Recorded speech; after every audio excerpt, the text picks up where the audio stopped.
Hi everyone, and welcome back to Conquering Math, where it all heads up.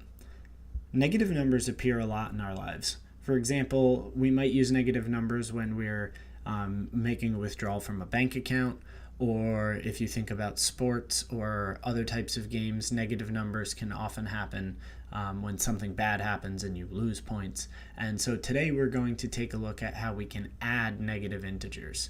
Let's get started.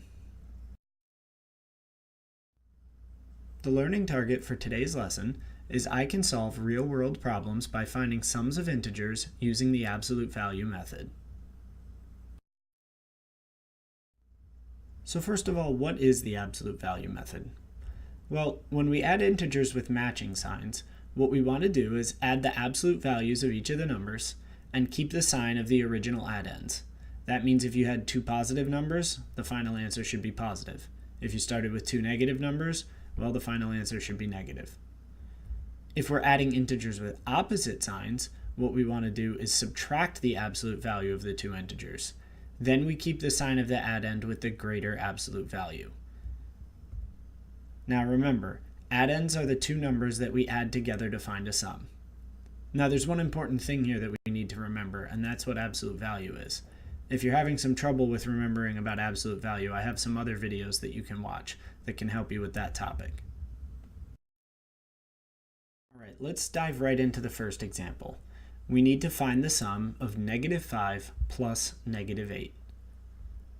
So the signs are matching, so in this case we're going to find the absolute values of each of the numbers and then add them together.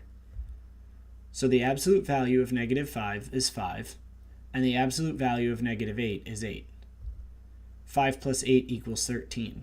Now remember, our two original numbers had negative signs, so that means we have to keep the original sign, and our final answer is -5 plus -8 equals -13.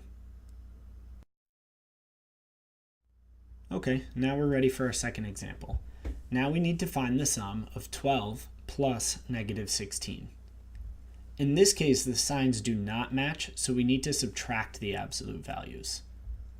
So the absolute value of 12 is 12, and the absolute value of -16 is 16.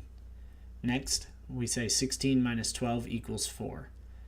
Now remember, we need to go back and think about which sign should we take. -16 has the greater absolute value, and so we keep the negative sign. Therefore, 12 plus -16 equals -4. Okay, let's wrap up with a real-world example. In banking, a transaction is any type of event when money is moved into or out of an account. A deposit is a positive transaction when money is moved into the account. A withdrawal is a negative transaction when money is removed from the account. So let's look at this example. Will made 3 transactions in his savings account last week. First, he withdrew $40. Later in the week, he deposited $85. Finally, Will withdrew another $30. What was the total change in his bank account balance over the course of the week? When we're trying to use math to solve a real-world problem, the first thing that we want to do is to write an expression that will represent the situation. So in this case, we have the expression -$40 plus $85 plus -$30. This is because Will started by withdrawing $40, then he deposited $85, and finally he withdrew another $30. Now, if you look here, we have two different addition signs going on. So we do need to kind of break this down. The way we're going to handle this is just by evaluating, by adding one step at a time. So the first thing we'll do is we'll look at the -40 plus 85. The absolute value of -40 is 40, and the absolute value of 85 is 85. Because they have opposite signs, we're going to subtract. So 85 minus 40 equals 45.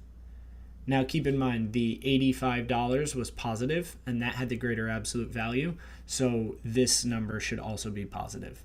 So now we can simplify our earlier expression down to $45 plus -$30. And now we repeat the same steps. Absolute value of 45 is 45, the absolute value of -30 is 30, and we subtract one more time, and we have 15.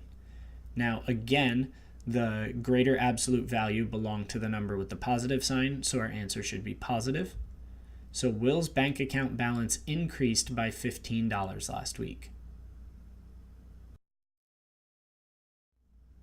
So just as a quick review of what we learned today, you learned to solve real-world problems by finding sums of integers using the absolute value method. Remember that when you add integers with matching signs, you want to add the absolute values of the numbers and keep the signs of the original addends. When you add integers with opposite signs, you need to subtract the absolute values of the two integers, and you will keep the sign of the addend with the greater absolute value.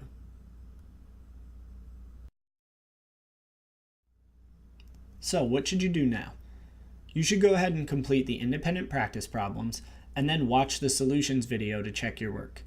If you don't have the guided notes packet, don't worry about it. Just watch the video, and you can pause it at the beginning of each problem, solve it on your own, and then unpause the video to check your solution. Thanks for joining me for this episode of Conquering Math, and I'll see you next time.